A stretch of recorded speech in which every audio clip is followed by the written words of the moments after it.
తాజా 30 సింప్లిసిటీకి brand ambassador గా ఉంటారు. ఆయన చెగువేరా, ఫెడెల్ కాస్ట్రో లాంటి కమ్యూనిస్ట్ యోధుల్ని ఆరాధిస్తుంటారు. చెగువేరా లాంటి వారి సిద్ధాంతాలకు తగ్గట్లు మన సమాజం కూడా ఉండాలనుకుంటారు.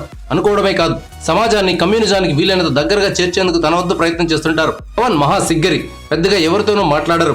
ఈ విషయాలను అన్నయ్య చిరంజీవి కూడా ఇటీవల ఓ ఇంటర్వ్యూలో చెప్పారు. నలుగురితో కలిసే తత్వం తక్కువగా ఉన్నప్పుడు పుస్తకం గొప్ప ఫ్రెండ్ అవుతుంది. పవన్ కూడా అవకాశం దొరికినప్పుడల్లా పుస్తకాలు చదువుతూ ఉంటారు. ఈ తత్వం ఉన్న పవన్ కళ్యాణ్ సామ్రాజ్యవాదానికి సింబల్ అయిన అమెరికన్ బ్రాండ్ ఫోన్ వాడుతున్నారు. యాపిల్ కంప్యూటర్స్ తయారు చేస్తున్న ఐఫోన్ 6 Plus ను పవన్ ఇటీవల కొనుగోలు చేశారట. రీసెంట్ గా ఆయన భార్యతో కలిసి ఆస్ట్రేలియా వెళ్లారు. అక్కడ ఐఫోన్ 6 Plus కొనుగోలు చేశారని సమాచారం. ట్విట్టర్ లో తన కామెంట్లను దీని నుంచే పెడుతున్నారని తెలుస్తోంది. ఇటీవల ఆయన ట్విట్టర్ వేదికగా రాజకీయాలు చేస్తున్న సంగతి తెలిసిందే. సెల్ ఫోన్ లో మెసేజ్ల జోలికి మాత్రం పవన్ వెళ్లారని తెలుస్తోంది.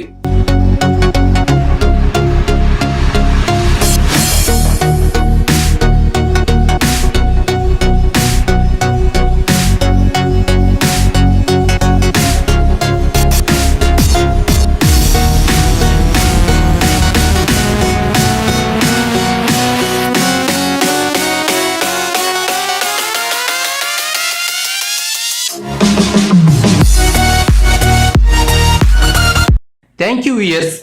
ఈ వీడియో మీకు నచ్చితే లైక్ బటన్ టచ్ చేయండి. తాజా 30 ఛానల్కు సబ్స్క్రైబ్ చేయండి. మీ మిత్రులకు షేర్ చేయండి.